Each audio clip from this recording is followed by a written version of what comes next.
Okay, welcome listener to the first Coriel Ortho podcast with me, Tony Wilkinson, consultant podiatric surgeon, foot surgery expert, and founding director of Coriel Orthopaedic Group. This is a podcast where we'll delve into everything surgical, medical, and health and well-being related.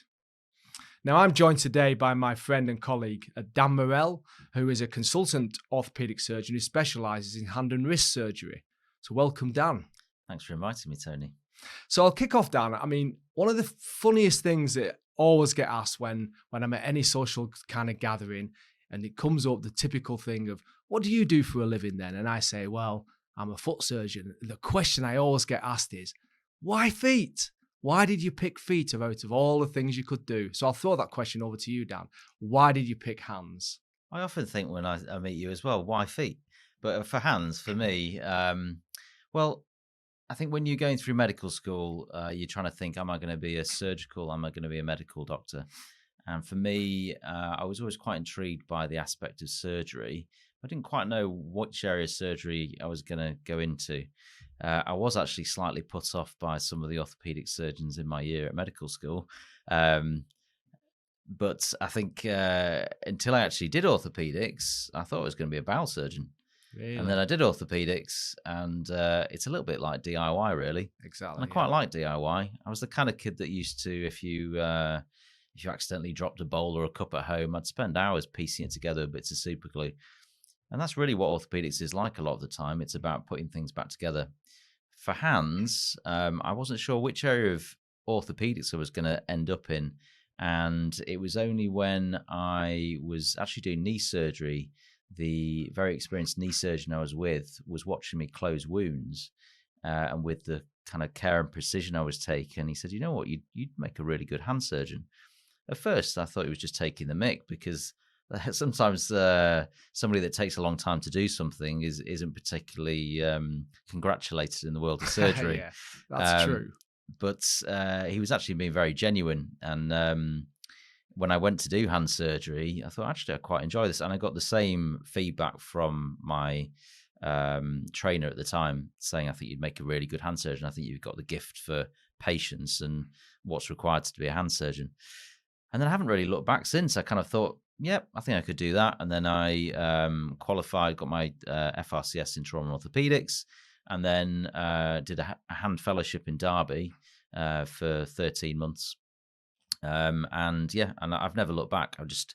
It's a very intricate speciality. It requires a lot of fine movement. Certainly requires a lot of patience. Sometimes fixing some fractures can be very fiddly, and there's not many people who'd be able to sit there and slowly piece those bits back together, hold them steady while you put a plate on or put a screw in. And I think that's what sets me apart from some other surgeons. Orthopedics traditionally is thought of as being a bone monkey, a slightly less intellectually gifted male with a large hammer, but it's not like that. I mean, and unfortunately, that's the stereotype which still sits with many other specialists today. But we're all subspecialists within a field now. We all know a lot about our very own area of our field. And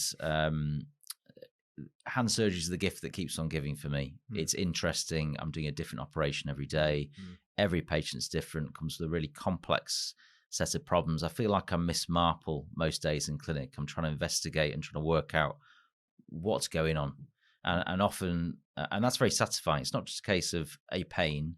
It's a case of some odd nerve sensation or some abnormal movement in a joint, and trying to figure out how that all fits together. So in a long-winded answer, that's the reason why I ended up in hand surgery. Okay, great stuff. I mean, one of the funniest things that a patient ever said to me, and probably answers the reason why I enjoy foot surgery so much, is I just operated on her, and she said to me, you know what? Your job is lots of fun, and you don't often kill anybody. And I thought, you're right, it is. It's great fun. And one of the things I do find is that there's been an explosion of kind of instrumentation and implants since I've been working in the profession for 25 years. And you feel a little bit like a kid in a sweetie shop. You've got all of these different things. There's so much that you can do. Have you found that with hand surgery, that it's evolved significantly over the years, so that what you can do today is completely different to what you would have done 10, 15 years ago?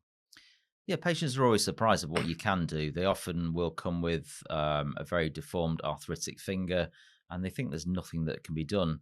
But there's so many options for every different problem, and you still get the patients coming who are still surprised. I think with regards to instrumentation and toys, as we like to call them, yes, there's been more investment.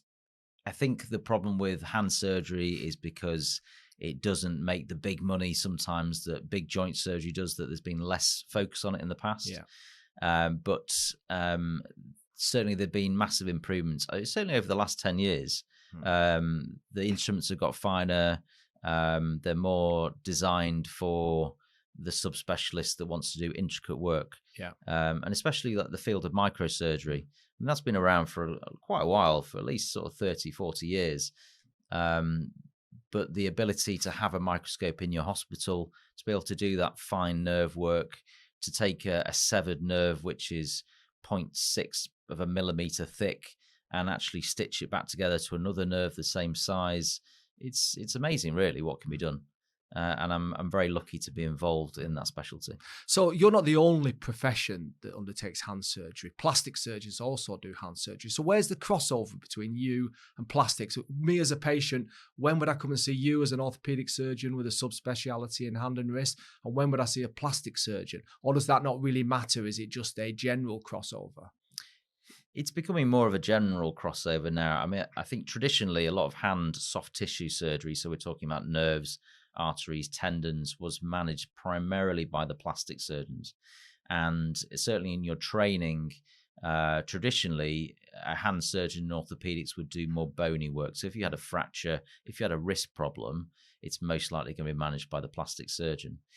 The purpose of the hand surgery fellowship that I did was more of a crossover. So it has some plastic surgeons, it had some orthopedic surgeons, and we're essentially learning the same set of skills.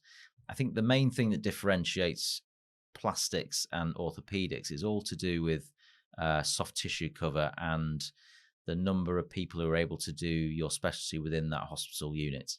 So, for example, if you had a finger that was amputated, it could be stitched back on by an orthopedic surgeon in hand surgery or a plastic surgeon. But not every unit has that number of people that can deal with that problem. So really you need enough people to be able to cover an on-call surface. And if you haven't got that number of people, it may go to a unit where you have plastic surgeons. But as a hand specialist, I deal with everything a plastic surgeon would deal with. The difference is that a lot of their training has been focused on soft tissue cover and they've dealt with a lot of hand trauma during the whole training period. Whereas for me, I did a lot of training in wrist trauma, and it wasn't until I did fellowship that I had a lot of trauma experience there. So I finished that feeling I was as competent as any other plastic surgeon doing hand surgery. A plastic surgeon will deal with often with skin cancers. They will deal with large areas where you've lost skin, and that's kind of where the crossover ends. Really, plastic surgery is a field where they deal with other areas of cosmetic defects, but they also do areas where you have large muscle and skin defects, particularly for cancer. If you've got to move a cancer out of the way and have to take a load of tissue out of the way, you've got to borrow that tissue from somewhere else, which often is a free flap where you take tissue from elsewhere. So that's their niche area. But orthopedic surgeons do flaps as well. It's just not as common. Okay. So let me get this straight, Dan. So you go to medical school, you're trained as a doctor, you train in surgical, you become a consultant as a hand and wrist surgeon. So you're the top of your game. And then you do a diploma in hand surgery. On top of that, what drove you to do that? Does that enhance your practice? Is it better for patients? Do you feel a better surgeon for that? What did you get from that? I think it's always a big, when you've been through so many exams and you've done your FRCS, which is the big orthopedic exam or the big surgical exam you do before you become a consultant, most people will think, well, that's the last exam I have to do, because you've been doing exams since you were, it's a lifelong learning. GCSEs, and then you've got A levels and medical school finals, and then MRCS, which is the membership of the Royal College, and then you do the fellowship. So you've been doing exams from age 15 through till mid-30s, and then for a hand surgeon there's a hand diploma. So you don't have to do a hand diploma to be a hand surgeon. So when I came to sit it, I was actually started it when I was on my fellowship, and then shortly after that COVID hit. The examinations stopped, couldn't do the tutorials. I was by that point in the middle of a consultant job, so it was quite busy. Difficult. And it wasn't really the priority. And then it came to a couple of years later, so COVID had finished, elective practices started back in hospitals, and I thought, yes, I should really finish this diploma. The beauty of the diploma, it covers about 1,800 hours of tutorials and lectures, and it gives an overview of the entirety of hand surgery. So the stuff that you'd normally see as an orthopedic surgeon, you go over that, but you also do all the stuff that you wouldn't normally see. So all the congenital hands, all the the children that have an extra digit, an extra thumb.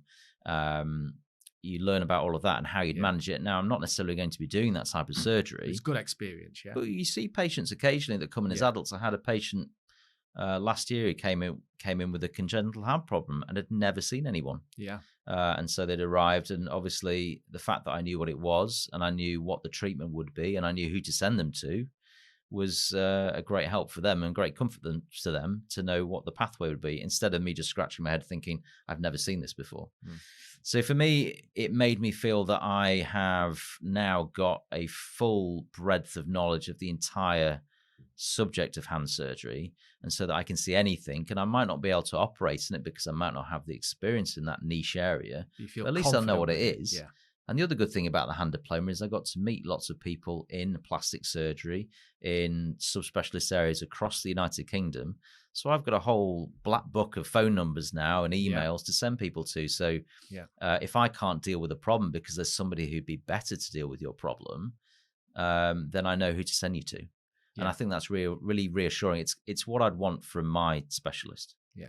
So, I mean, that's quite important, really, having that peer support, isn't it? So you work both in the NHS and in private practice, and you're part of the Coriel Orthopaedic Group. What really motivated you to join Coriel? Why did you want to be part of a group rather than what most people do, which is just a standalone practitioner? So I came into private practice at the time when Coriel Orthopaedic Group was just taking form. And for me, private practice it's not about which a lot of people, I think, in the public perception of private practice is that it's a surgeon just wanting to make more money. Yeah. It's not that. It's you get to do more operating. You get to meet people from all different walks of life. Some people insured, some people who want to pay for their operations themselves. But being part of a group, what it gives me is I've got colleagues who have experience in the NHS, in private practice. I've got colleagues who I can call if I have any issues, because it's a whole different world, private practice. There's insurance to deal with. There's fees you have to pay. There's a completely different etiquette, I suppose, in the way that you deal with hospital managers and you deal with insurance companies. And it's a minefield to start with, and dealing with income that's coming in is also, because normally everything's taxed at source, and then knowing what to do with that and knowing to set yourself as a limited company. It's a lot of skills to learn, isn't it? Yeah, it's a completely different, and no one teaches you any of this. Yeah. It's completely new. So having people who had been in private practice for a while, had that experience, it gave me the confidence to set that up. And the other thing was being part of a business is learning a whole new set of skills as well. Learning to manage a business, learning to manage finances within that business, having employees, learning about employment rights, dealing with conflicts, dealing with purchasing a building, setting up an operating theatre. So all of these things are new skills, and it's exciting because it's me pushing the boundary of where I can go. Yeah. Yeah. So I mean, the NHS gets a little bit of a bashing in the media at the minute, and some patients might turn and say, "Well, okay, look at this consultant. You know, he should be spending his time in the NHS. He's only interested in money." How do you balance your NHS commitments with your private practice? So, you know, people may just perceive you as you should be in the NHS, but actually you're in the private hospital. It used to be years ago, oh, there's the consultant on the golf course, and now it's kind of you're in the private hospital. How would you answer that to the public? Firstly, I mean, I haven't been on a golf course in 5 years. You wouldn't want me on a golf course. I'd wreck the place. But in terms of who I am, I'm an NHS surgeon. I think that's my number one. And private practice for me is something I do physically on one day of the week. It's something that I do in the evenings sometimes, and sometimes at the weekends, because that's the free time I have. When you're working in the NHS, there's a certain number of hours that you commit as a full-time surgeon to the NHS. It's very busy. It's often can be under-resourced. It can be stressful. And you can't do that full time every single day. You need something else in your life. And whether that be you go to the gym 2 to 3 times a week, you go to the cinema, you have a hobby, you play an instrument, whatever you need something outside of that, which is going to occupy your mind and give you further drive. So the two, for me, live in symbiosis. One feeds the other. It reinvigorates me doing my private practice for my NHS work. So, and a lot of the time in private practice, sometimes you're operating on NHS patients. So really, I'm helping out the NHS. And yes, I'm getting paid for those operations, albeit a small amount, but you are helping the NHS by doing that service, because the NHS can't cope. Yeah, it's an amazing organisation, the NHS. It's underfunded. It will always be underfunded because the population's growing, the elderly population are growing, and it's very difficult to keep up with that. And I suppose the public have got no idea of the cost. I mean, if you take some of the simple implants that you might use in the hand, a simple plate with screws that are attached to it, I mean, what you're going to be paying £500-600. So, and sometimes if it's not an on-the-shelf device, so it's a specialist thing that we don't keep in the hospital because we only use it every now and again, the companies that then send it out not only send out a rep to help you as a surgeon to use the information. That's always an interesting thing with reps, is because people say, well, don't you know how to operate? And I think the misconception is I always tell people that the rep is like my documentation that tells me. So if I was a plumber putting a boiler in, for example, I wouldn't do it without a manual to tell me how to do it. But obviously, if I'm operating, I can't be looking at a manual and turning pages to say which step comes next. I have a rep there who is my manual and tells me what to do. And that comes at an expense as well. So sometimes the companies may charge you £600-700 to loan the kit in and send a rep. So I suppose that's a big impact on the NHS. That's really a hidden cost that no one really sees unless you work in the NHS. It is. I think when it comes to implants, you'll look at, say, a screw, for example, and you'll think, oh, I've seen that in B&Q, and it costs 50 pence or a pound or whatever. That screw is highly engineered. What you're paying for is the fact you're getting a material that's not going to rust. It's not like it says it's stainless steel, but it's actually going to rust in about 2 years. That's never going to rust.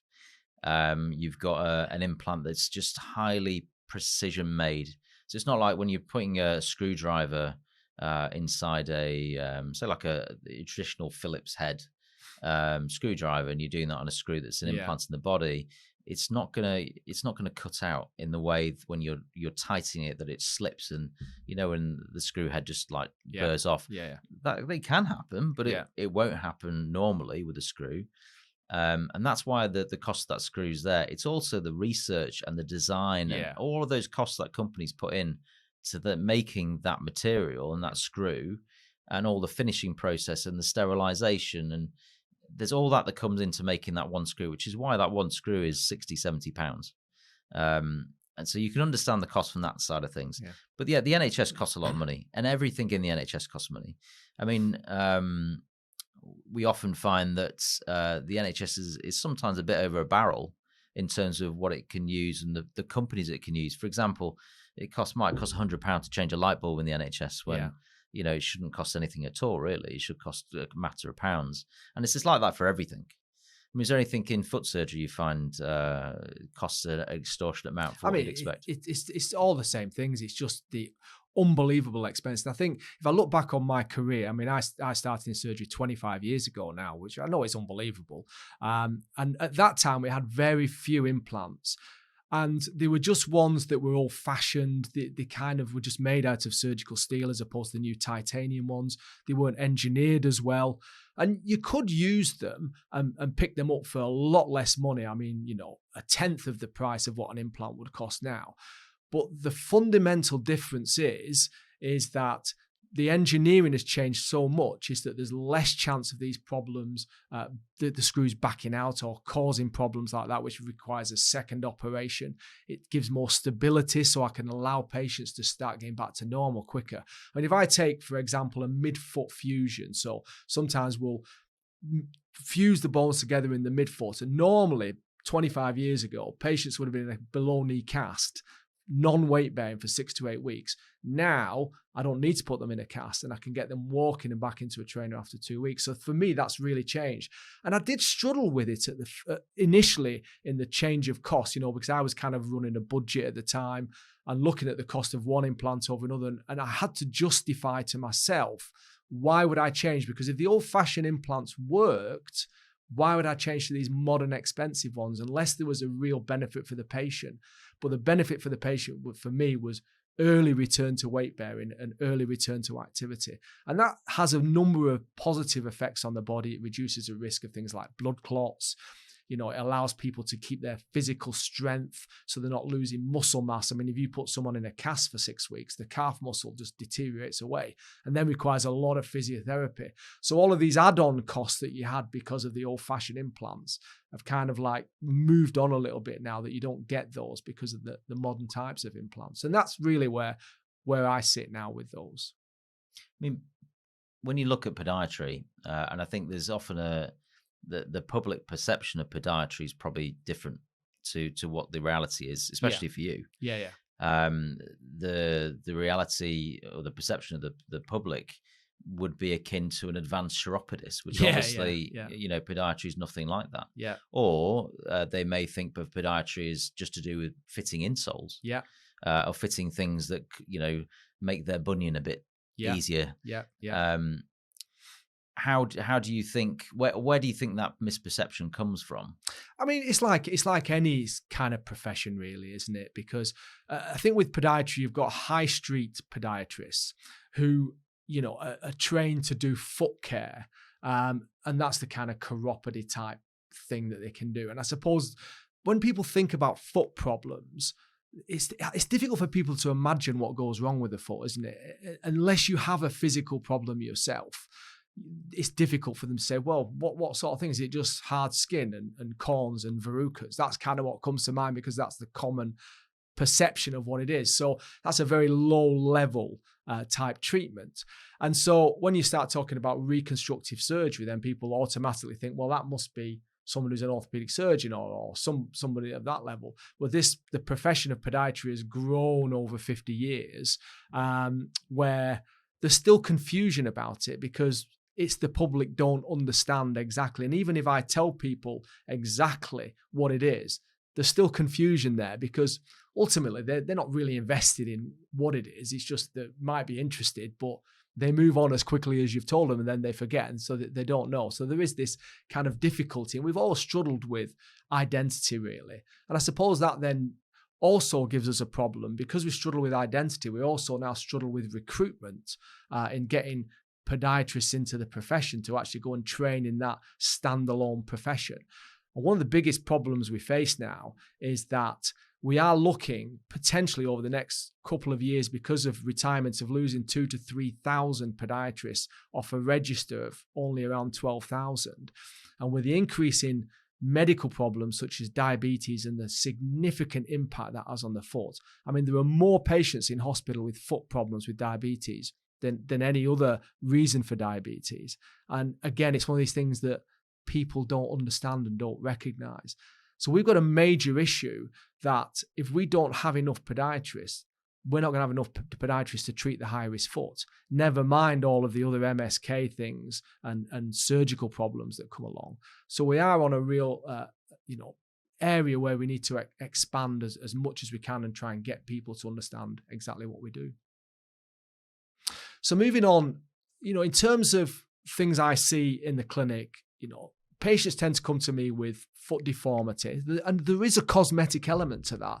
So, for example, a patient might have a bunion and a hammer toe, and it looks ugly, and they want to be able to wear nice shoes. So part of their goal would be to try and improve the cosmetic element to it. And that's what I really enjoy about the job, because if you think about doing a hip replacement or a knee replacement, you can't see what you've done from the outside. You feel pain-free, but there's no cosmetic element to that. With hands, that's a very visual thing as well. Do you find that it's more functional and painful conditions, or do you get cosmetic type problems as well? And would you deal with that? And how would you deal with that? So it's an interesting thing, really, the difference between the hand and the foot. So we are taught never to operate for cosmesis. Yeah. Why? Because it can wreck your function. So, and this is the difference between the hand and the foot. The foot, in a lot of ways, is very similar to the hand. It's got tendons, it's got arteries, it's got nerves. It often suffers with the same problems. But with your feet, most people will just walk on them. They will use it for going on tiptoes. They'll use it for running. So it has a great deal of use for function, but not to the degree the hand has. The hand is used for communication. The hand is used for sexual function. It's used for art. It's used for music. It's used for eating. There's just so many functions that the hand has. And if you have a reason to operate, which is usually pain or loss of function, then you're going to win every time you operate. If you operate for cosmesis, there's a chance that that function could decrease. So, for example, if you have a finger that's arthritic and it's not causing any pain, and they're able to function pretty well, and I fuse it to make that finger in a nice, lovely, straight position, it might mean they can't use it for what they need to use it for. So primarily, we always sort of focus on the pain and the function, and the cosmesis is secondary. Yeah. That doesn't mean the cosmesis isn't important to me. The cosmesis for me is really important, which is why I use, when I'm stitching something up, I use the finest suture I can. I'll take a lot of care when I'm suturing. I will dress it to a point where I know they're less likely to get any scar deformity. And obviously the scar has to be neat. And if I can get the scar to fall in a crease within a palm or a crease on the back of the hand, and is not noticeable to other people, that's perfect. And I get this comment time and time again with my patients that have had surgery, that everyone comments on the scar because that's the only thing anyone ever sees. That's all they see. And they always say, oh, that scar, everyone says my scar is so neat, you can barely see anything. And yes, that's me taking care. It's partly to do with the patient's healing response, the way I've handled the tissues, and the way the patient's looked after their wound afterwards. But I can take some of the credit, but not all of the credit for that. Yeah. So I try and be as modest as I can when we discuss that with patients. But other things to do with cosmesis, well, you could have moles on your hand, you could have warts on your hand, you could have things you really don't like the look of. But really, it should have some degree of pain with it, unless you're worried about something being a nasty skin lesion, in which case, obviously, it would be taken off. And usually that would be taken off by a dermatologist. Just because there's a pathway that we have for lumps and bumps that look like they might be cancerous. But if we have a mole there that looks non-cancerous and it bothers the patient, sure, in a private world, you could say, I could justify that. Yeah. In the NHS, I wouldn't be able to justify that. No, it would not be. I don't think you could justify using the NHS resources for a cosmetic procedure. But in the that's the NHS. same with any cosmetic surgery, isn't it, really? It's not really available on the NHS. I suppose unless it was a post-traumatic thing. Exactly. Where there's been disfiguration, There has to which is be- different to an elective, Yeah. like if somebody goes down to a breast augmentation or a facelift or something like that. Those sort of things are not available on the NHS routinely. They've been phased out, certainly, Yes. those type of operations. Yeah. I think unless it was if the patient felt that they had a severe psychological deficit from the fact they had a deformity, that would be an indication for a cosmetic operation in the NHS. Yeah. But generally, most procedures are not cosmetic in the NHS. I mean, I get what you're saying about the cosmetic side, and I did struggle for a while about cosmetic foot surgery. And, you might think, well, is there such a thing as cosmetic foot surgery? But you wouldn't believe how many patients now I get, especially females, sometimes males, but females predominantly in the 20s to 30s, who really struggle with the length of their toes, usually the second and third toes. And they come to have their toes shortened. But of course, first do no harm, right?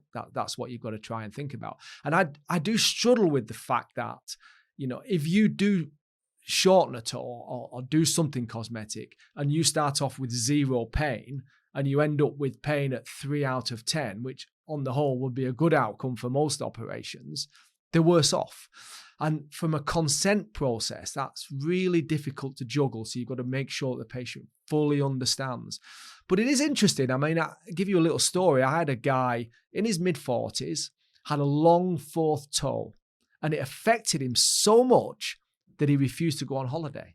He hadn't been on holiday for 15 years because he was afraid to get his foot out in case anybody commented on it or, laughed at him, which might sound ridiculous to most people, but he was really affected by this psychologically. And after he shortened his toe, he was so delighted, he came into the clinic for his final review in his flip-flops. And he said for the first time, he'd been on holiday. Well, it was a stag do, actually, with some friends. And he said, I had a great time. The only problem is all my friends kept calling me foreground toes, which I thought was quite hilarious. But he was absolutely delighted with the outcome, and it completely changed his life. So I think there is really a need to do that to certain cases, but I think you've got to be very, very careful and counsel the patients extremely well in terms of that. It's an interesting point you raise. I mean, this is something that I think plastic surgeons and the plastic surgeons that do mostly cosmetic surgery have to be very careful with, because you'll get lots of people who have body dysmorphia who think that they look unusual when really, to you and me, they look completely normal. Yeah. What is normal? But we wouldn't, think it was out of the normal spectrum of what we'd expect to be normal. And for some of those people that keep on coming back for repeated cosmetic surgeries because they're not happy, we all remember those pictures of breast enlargements in the kind of 1990s of people going bigger and bigger and bigger and thinking that's just crazy, but now I think that counselling and psychiatry and some psychology and and mental well-being has a greater part to play. Now that's a very difficult service to access in the NHS. It is, which is one of the reasons, and we don't have to deal with it because we don't have cosmetic surgery in the NHS. Now, privately, you could argue that someone has something they feel is unusual about their feet or their hands, and they want an operation. Where do you think the line is drawn for saying, I think you need to speak to somebody first to discuss why you feel like that versus going straight in for surgery? It is a difficult one, especially for foot surgery, because it's a relatively minor operation compared to some operations you can do. And so in my experience, I've not really sent anyone for psychological evaluation or counseling or anything like that, because most patients do have an element of discomfort to a certain extent. So it's rare to absolutely have no problem. Of course, the patient might come in and say to you, well, they've got a long second toe. So you can imagine inside a shoe, it's going to bang on the end of the shoe and it's going to cause pain on the nail. So if they tell me, well, it is mainly cosmetic because I don't like the look of it, but it does bother me in footwear, it helps you to justify it a little bit more. And I think there's always an element to that, as opposed to if you took, for example, a facelift, where it's not causing any pain or discomfort. It's purely just how they feel about themselves. And it's much bigger surgery that if that does go wrong, there's no way they can hide it away anymore.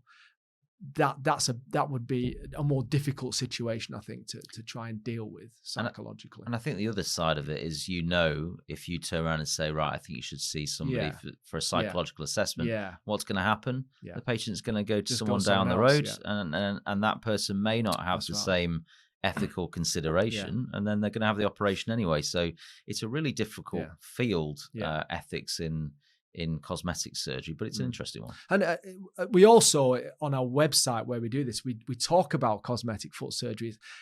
I know marketing's changed in the medical field, hasn't it, over the years? I mean, years and years ago, the ethics was that you should just have no more than a brass plaque outside your room door to say who you were, and you shouldn't advertise your services, and that was really frowned upon. But now, the sponsored ads, you can't turn on Facebook without seeing an advert for go and get your hip replaced in Sweden, or going over to Turkey to have your teeth done, or something like that. So that's really changed. So on one hand, we are trying to promote a business, but we've got to balance that very, very carefully, that we're not just trying to bring patients in and say we'll operate on anybody. We're still very selective on what we do. I think and that's certainly something when I started private practice that I became very acutely aware, is that you're going from being this NHS practitioner to a world where you're being paid. I mean, you're being paid money anyway in the NHS for working, but you're being paid extra money, and you might not be paid money if you don't do something. So that comes as like this little ethical demon sitting on your shoulder. And so you have to really balance and say, right, I'm going to treat everyone in the private setting the same as I do in the NHS, because that way my judgment will never be clouded. And with that recognition, yes, sometimes you realize that, this patient is not going to need or warrant surgery, but at the end of the day, that's the best thing for that patient. I think we all try honesty, isn't it? Honesty. With the patient. And if you haven't got honesty, you've got nothing left. So I think when you have with any patient, you try and treat them like your next of kin, your relative. You want them to have that experience. So you're going to give them that experience and give them the honesty that you give them. You want the best for them. And if the best is not having an operation, then that's the best thing to do. And if the best thing is referring them to a colleague that you think is more specialized in that area, then again, that's the best thing to do. And I think within our group, I think that's what you get, because we're all honest individuals. We all have good ethical considerations, and we discuss cases every couple of months. We go through every case we've operated on, and we openly discuss and critique and ask questions. And I think that helps keep us with our heads in the right place. So I think when you come to Coriel Orthopaedic Group, what you get is, a very honest conversation. And if nothing can be done, nothing can be done. But if something can be done elsewhere, we're quite happy to suggest where else you could go to get that help. Okay. So when I think about hand problems, sometimes arthritis jumps in my mind, because you see patients who might suffer from rheumatoid arthritis, for example, and the fingers may be quite deformed. But a lot of cases are just osteoarthritis, wear and tear arthritis, which might affect a single joint or might affect multiple joints. So what can you do with osteoarthritis? I mean, for me, what's really interesting is in the foot. One of the biggest areas that people get osteoarthritis is in the big toe joint. And guess what operation I do mainly for the big toe joint that works better than any other operation that you can do for that joint? Do you know what that is? An insole. No, that's what I used to do. A fusion. A fusion. Now, what's amazing about that is that, that's an old procedure, isn't it? You take two pieces of bone, you roughen them up, and you join them together with some sort of metal implant, whether it be a plate or screws. But it works brilliantly. And I've tried everything over the last 25 years. I've tried doing joint implants, trying to keep function, because one of the biggest things is trying to keep some sort of function. That's what I always wanted to do, to try and keep range of motion in the toe. But I've come to realize that no matter what you do, it's very, very difficult. Once the range of motion starts to go, that, you've lost it and it's very hard to get that back. And a lot of the implants, the joint implants or joint replacements, just tend to fail or stiffen off or just move out of position over time and cause problems. So fusion's been the best operation. Is that the same for you? Do you fuse fingers? I mean, it just seems to me your finger has to work more than your big toe, just because if you want to pick something up, how does it work? How do you fuse a finger and make that work? So you've got, there's two beasts that you talk about there. One osteoarthritis, one rheumatoid arthritis. So osteo generally will affect those joints right at the end of your finger. Can affect the other joints as well, but predominantly that joint at the end of your finger, which we call joint, the distal interphalangeal joint is the technical term, but it's the joint at the end of the finger. Yeah. Rheumatoid will affect every tissue, the joints, the ligaments, the skin, everything around that joint's affected. So it can have a very unstable joint. So when we're dealing with deciding whether we're going to fuse a joint, there are some joints which will cope very well with being fused, and others which you'll notice a significant difference with. So the distal interphalangeal joint, the little joint at the end of your finger, can be fused in a straight position. So you can take a very wonky, painful joint and you can straighten up the bone ends so they kind of meet in the middle.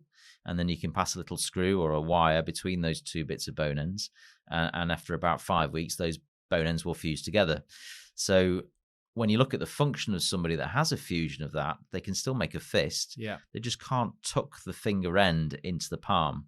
But that doesn't stop them gripping. It doesn't stop them using it. And the great thing is the pain goes away. So you lose the pain. So you gain function, even though you've lost a bit of range of motion.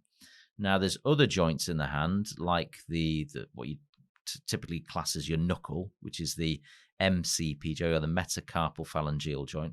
Now, if you fuse that, you're going to lose quite a bit of range of motion and you're going to lose quite a bit of function. But in some patients that have pain, they have no function anyway. Or if they've got rheumatoid disease and they're not suitable for anything else, sometimes that's the only option you have. So actually, whatever you're doing, you're trying to give some more function back. You might lose range of motion, but you're going to gain function. So for most of the joints in the hand, we try and replace, if possible. So what you need is a stable joint. And when I mean stable, I mean that it won't wobble in every single direction. Yeah. So it has to have something around it that's going to be stable. So we do joint replacements in the knuckles and in the second knuckle, which we call the PIP joint, or the proximal interphalangeal joint. We do joint replacements there quite regularly. In somebody that has rheumatoid, we can still do those. But sometimes if they have too much instability, or if it's an index finger, sometimes we choose to fuse that because we worry that it's going to become unstable after we've done a joint replacement. So the thumb's the other one, which we do a lot of joint replacement surgery for. We used to take a bone away from the base of the thumb, and we still do that with some patients. And that's called trapeziectomy. Trapeziectomy. Yeah, okay. And that's a bone that sits just at the base of your thumb. So if you ever get pain when you're opening a jar, when you're using a pen, sometimes when you're shaking people's hands, and it's kind of just near the palm, around on the palm side near the base of your thumb, that's usually a bit of arthritis. And it can be just in that joint, or it can be in the joint below. Now, if it's just isolated to one joint and you've got a large enough trapezium, then that's perfect. I put a joint replacement in. Okay. So we do these joint replacements. Essentially, it's like a little hip replacement in a joint. It takes about an hour and a half to do, and it gives you great range of motion. It's there's always complications with putting these things in, like there is with any implant. But what I've been amazed at is how quickly patients recover after that operation compared to the trapeziectomy, where it used to take a few months for people to feel like they were back to the normal cells or any improvement. With a joint replacement, they seem to do well after just a couple of weeks. And, it took the first 3 or 4 that I did and seeing the same thing time and time again before I started to believe it wasn't just a fluke the first time, that this is actually how it's going to be. So once I did that, I didn't really look back. Okay. So our marketing team recently put a post on Facebook about skiing injuries, which I thought was quite hilarious at the time, because 30% of our group have got skiing injuries. So I'd just been skiing and I injured my shoulder a little bit. Fortunately, it's only very, very mild, so I have still got full function. It was a bit irritating because I'm doing the High Rocks in Berlin in April, and I'm right in the middle of training for that. So having a skiing injury was a bit inconvenient, really. And then Andy Bruce, our hip surgeon, he managed to pull his calf by having a crash with someone on the mountain. But the biggest injury that we've had was Paul Haslam, the knee surgeon, who seemed to have ripped off the base of his thumbs, the ligaments off the base of his thumb. So what's that all about? What happened there? So what you're talking about is termed a skier's thumb. This is where you have your ski pole. For those that aren't familiar with skiing, you're kind of going down with your ski pole. You have your hands wrapped around the pole and your thumb goes around the other side. Now, if you fall over, the pole acts like as a lever and will force your thumb into like away from the rest of the hand, so abducted away from the hand. And when that happens, if it goes too far, it will stress the ligament that sits there, which is called the ulnar collateral ligament. It will stress it so much that it will tear. And then the capsule, which sits on the back of the thumb, can also tear. So the problem with that, and you'll know if you do it straight away because it will hurt a lot and your thumb will feel very wobbly.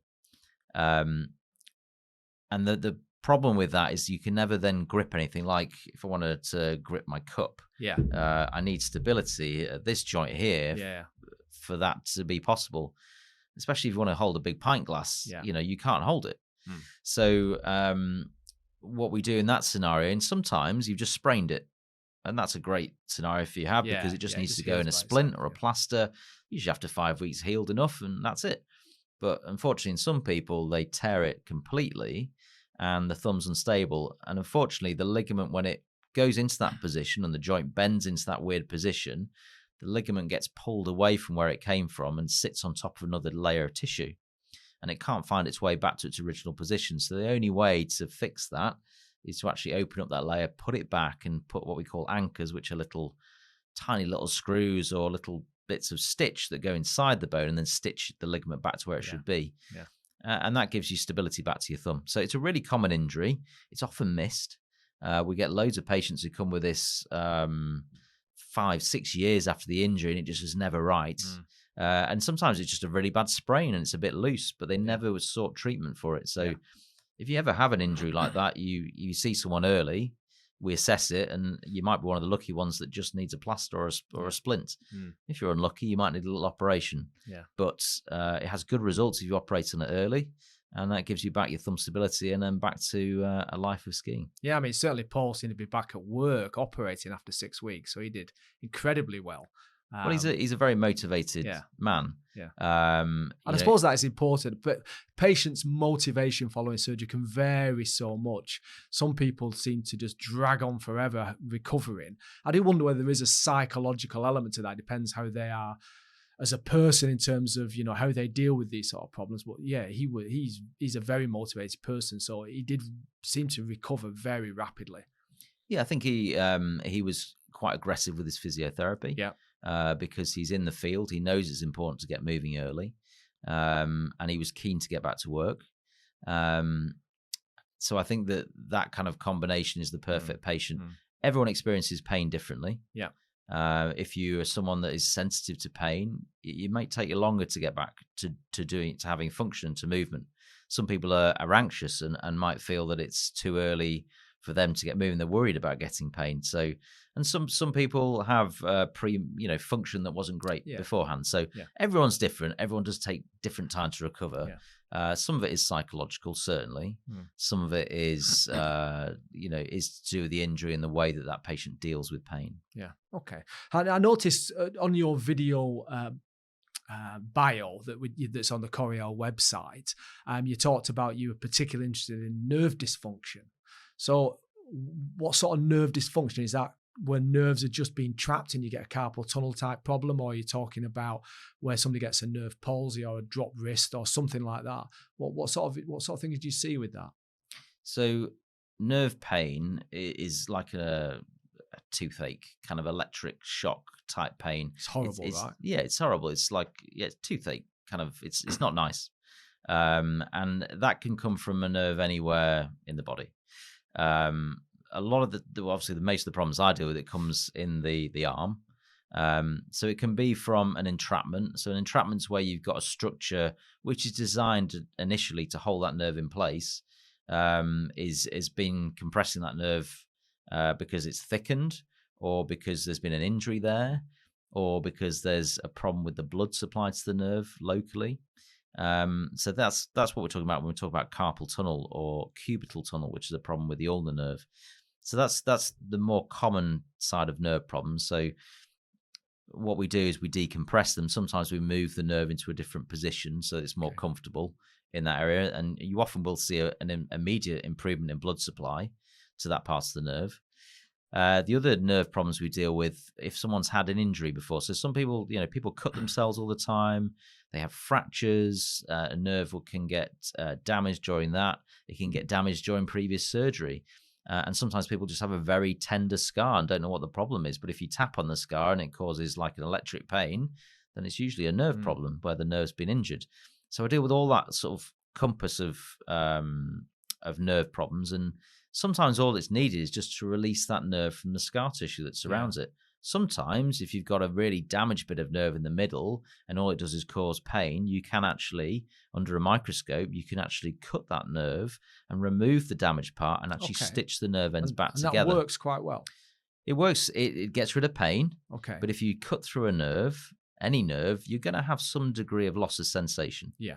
It's never going to be a perfect result. But what you're always aiming for is something that's better and more tolerable for the patient than when you started. So if you have a neuroma, that's what we're talking about, a nerve that's injured and has been cut before, or just had a problem with its blood supply, you'll often see when you look at the nerve, you'll see normal nerve, and then suddenly the nerve tissue won't quite look normal, often looks a little bit bulbous, and then you go back to a normal nerve tissue on the other side.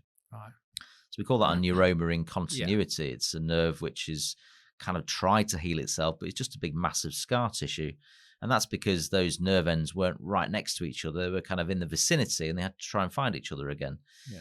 Now, nerves regenerate at about 1 millimeter a day. So it takes a long time to recover from a nerve injury, sometimes 2 to 3 years before you get good sensation recovery. To deal with that, yeah. And the problem comes because it takes that long. If you've got a nerve injury where you've got a nerve going to a motor, which is a muscle, and you've got about 18 months, so say if it's 1 millimeter a day, you've got 18 months time before a nerve can recover to that level. If the distance from your nerve injury to where your muscle is too far, the little receptors on that muscle will disappear before that nerve has time to give itself signal back. Right. And sometimes you can do something a bit clever with a nerve. You can borrow a nerve from somewhere else. And you say, I'm going to borrow that nerve, I'm going to plug it in to this muscle, because it's going to give a signal to that muscle until the other nerve gets there. That's interesting. So you can do something like that as well. So nerve surgery is fascinating. Yeah.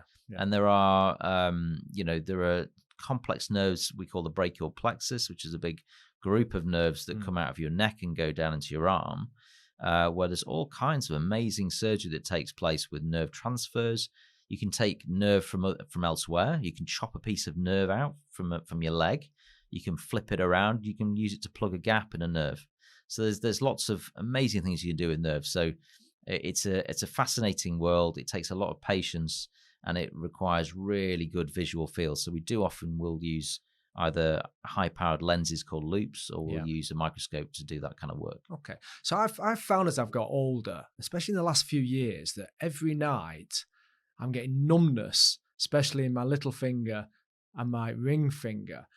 And I don't necessarily relate it to, you lie on your arm and your arm goes dead. I mean, sometimes I lay on my arm, I thought I'd had a stroke in the middle of the night. It's been so floppy. That's a horrible feeling. But it's just that annoying numbness, which relieves itself when it usually wakes you up, and it relieves itself within, 10, 15 seconds, something like that. What's going on there? Why am I getting that? Is it an age-related thing? Am I sleeping differently? I mean, what's causing it? So it partially is age-related. Everything doesn't work as well as it did when you were younger, unfortunately. So blood supply to a nerve will get worse as you age. Sometimes it can be due to diabetes. We know diabetes affects lots of small blood vessels, and those little blood vessels that go to the nerve can be affected. So you can get numbness from that. What you're talking about there, those symptoms you're describing is cubital tunnel syndrome, which is the ulnar nerve. And the ulnar nerve is what would be termed your funny bone. So when you bang your arm, you feel that horrible kind of vibrating feeling down your arm, and then you think, oh, bang me funny bone. You've actually just banged your ulnar nerve at your elbow, and that's that feeling that you get. So the ulnar nerve, it's a long nerve, and it comes down past the middle part of your elbow, so the medial part of your elbow, a bit closest to your body, and runs around a bend called the medial epicondyle.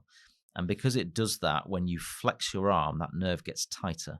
Right. Now, most people, like me, sleep with their arms flexed, their arms behind their head, and you're in that position probably for hours. And so the nerve, when it's in that position, is not got as good a blood supply, and eventually it will wake you up because your hands just go dead. Yeah. And you wake up and you have that horrible dead feeling in that part of your hand, but you extend your arm, you shake it around, and usually that feeling will go off pretty quickly. When it becomes a problem is when it's happening every night and you just can't get to sleep. So people have tried different things. And one of the best tricks that a patient told me was that if you tie a, like on a dressing gown, you have a cord that goes around you. So if you tie that around your waist, put your arm down inside that when you go to sleep. So you're binding your arms. You're binding yourself, basically. Oh, crikey. So you've got one arm free for emergencies. But you've got an arm. Now, either that or put it in some underwear. That's another way of doing it. Yeah. Okay. So that was because we you're wearing the underwear, though, are you? Yeah. Usually. The other way, which we used to deal with, it was make a splint. But these are like big plastic splints. They've got Velcro straps on. And people just can't sleep in them. I mean, I've never tried one, but I've never found anyone that was like, that splint was great. Yeah. So it's an option, certainly, that avoids surgery, but it's probably not the best solution. And for those that it doesn't work for, or it's becoming too annoying to cope with, you can either mask the symptoms. So we have special medication we can give you, nerve painkillers. But that just masks the problem. It doesn't stop it from getting any worse. It just means you get a good night's sleep. And it can have side effects where you feel a bit fuzzy the next day, or some people struggle to even get out of bed the following day. So it's not for everybody. But for those that just don't want surgery, or it's just not an option, then it's a good thing to do. There are nerve glides that our therapists do. That just helps the movement of the nerve back and forth. There's trying to change your sleeping pattern. So I now sleep like Superman. Right. I have to lie on my side with my arms through the banister, the sort of rails at the back of the bed, so that I know my arm is not going to wake me up in the middle of the night, because it was waking me up every night. Oh, was it? And I didn't want an operation. So, and I'm fine with that. I'm fine with that. If you've got a person that's getting some problems with weakness in their hand, or they're getting numbness during the day, it's not just at night time, that's a different matter. That nerve is really struggling. And we will often do a test called a nerve conduction study. Sometimes that's normal. Yeah. And we know that about 20% of nerve conduction studies will say everything's fine, when actually it's not, because we'll do an operation and things will get better. So we know it wasn't. Yeah. The operation is just one where you just go in to that area where the nerve is, and you just release all those tissues above it. And sometimes, if the nerve feels really tight, we'll move it anterior, so in front of that little knobbly bit of bone. It's got more movement to it. Yeah, so when you bend your arm, it actually gets looser. It doesn't get tighter. Okay. Interesting. So it's a longer operation, but sometimes that's necessary, and it's very difficult to know who to do that to. Yeah. But certainly if someone's got any muscle wasting or motor power, they're getting that severe loss of sensation during the day, then they're a candidate for that type of surgery. Okay. So you obviously do quite a lot of different types of surgery on the hand and wrist. And certainly in my practice now, about 90% of my patients will have a local anesthetic. So they're not going to sleep. They're completely awake. They can read a book. They can watch a movie. They can listen to music. They can do whatever they want, usually behind a screen so they can't see anything. And that works exceptionally well for me, because I can do a regional nerve block. So I can inject a nerve away from the bit that I'm operating on and make either the whole foot dead or make the leg dead below the knee. Do you do much surgery under local anesthetic, or if I come to you, do I have to have a general anesthetic and go to sleep? I'd say about 95% of hand surgery is performed under local anesthetic or a block. Okay. Very, very few operations need to be done with the patient fully asleep. And that's because we find that although general anaesthetic is safe for most people, in some people who have any cardiac issues or some breathing problems, ideally you want them to be awake so they're not having those risks. We're not putting them under. So they'll have a block. If I can do a procedure where I don't need a tourniquet, and a tourniquet is like a blood pressure cuff that goes up your arm. Uncomfortable, yeah, I mean, that's uncomfortable under local anaesthetic, but it's great for stopping blood flow to the arm.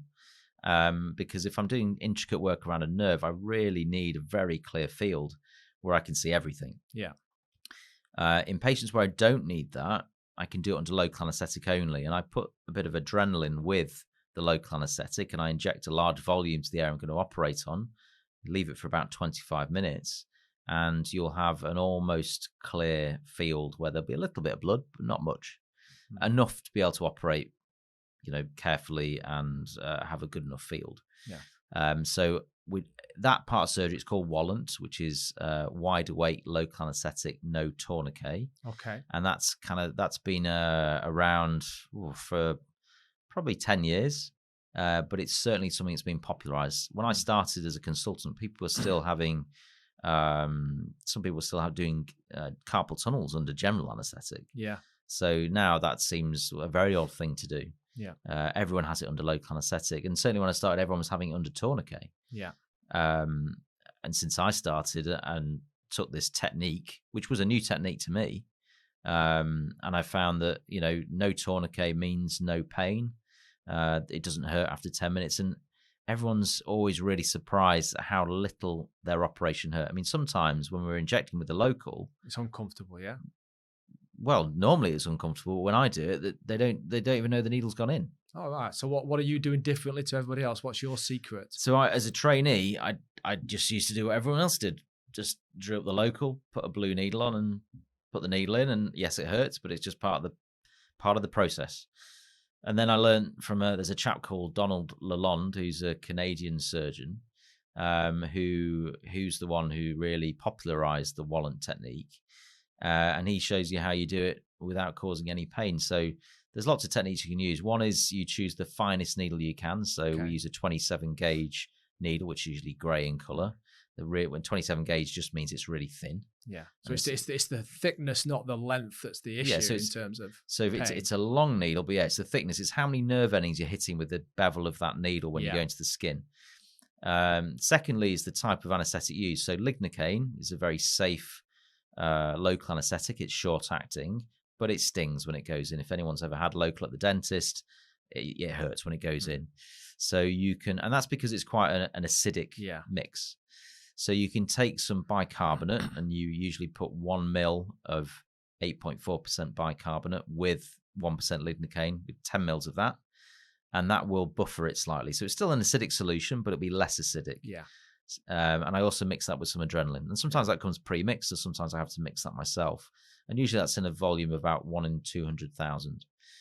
Does that change the speed of onset then if it changes the pH of the... It does. Yeah, because it changes the pKa of the drug, which is where it's matching the body's kind of pH. Yeah, so the reason that local anaesthetic doesn't work in infection is because it's a very acidic environment. So if I put local anaesthetic in someone with a skin infection, that local anaesthetic probably won't work, and that's because it can't pass over the nerve membrane.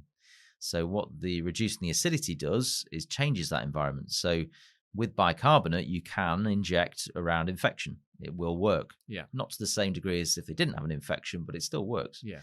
And having the adrenaline as well, that seems to speed up the onset. Okay. So, I mean, you might worry that if you put in adrenaline, which is closing the blood vessels down into a hand, are you worried about gangrene? Are the fingers suddenly going to go black because you've no blood supply for a period of time? What would be your advice there? So again, that was something that people worried about for a long time. And it was actually the same chap, Donald Lalonde, who then went and injected adrenaline into all of his fingers. Right. To prove... To his own fingers? To his own fingers. Right, okay. To prove that it is safe to do that. And the reason is that adrenaline will wear off. Right. Okay. When you, for example, if you have an amputated finger, okay, you have about 24 hours to reconnect that finger before that tissue will die. Right. Okay. So local anesthetic will wear off within 4 hours. So it's only a short period of time. And generally what will happen is the finger will go a little bit paler when you use the adrenaline, but not particularly. It will still have some perfusion. I've never had a finger that's completely white when I'm doing a surgery. Yeah. You will if you put a tourniquet on, Yeah, but not with adrenaline. right. So it's been proven that it's totally safe. Brilliant. Well, thanks very much, Dan. That was a fascinating insight into the world of hand and wrist surgery. So where can we get hold of you if a patient wants to come and see you? So you can contact me through the practice manager or the team at Coriel Orthopaedic Group.